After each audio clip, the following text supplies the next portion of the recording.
और एक और मसला भी ज़हन नशीन रखें कि 40 दिन से ज़्यादा ज़ेर नाफ बाल हों या बगलों के बाल हों या नाखून हों, इनको 40 दिन से ज़्यादा बढ़ाने की इजाज़त नहीं है।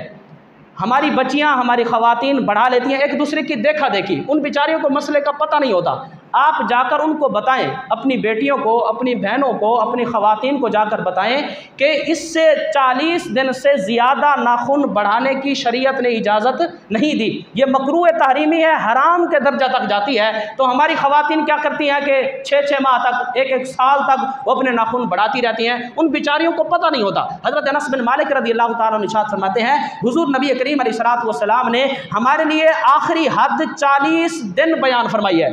ज़ेर नाफ बाल हो या बगलों के बाल हो या नाखून हो, इन 3 चीज़ों की हद अल्लाह के नबी अलैहिस्सलातु वस्सलाम ने 40 दिन बयान फरमाई है। यानी 40 दिन से पहले पहले इनको तराश लेना चाहिए। हर हफ्ते, हर जुमे वाले दिन नाखून तराशना ये नबी करीम सल्लल्लाहु तआला अलैहि वसल्लम की मुबारक सुन्नत है।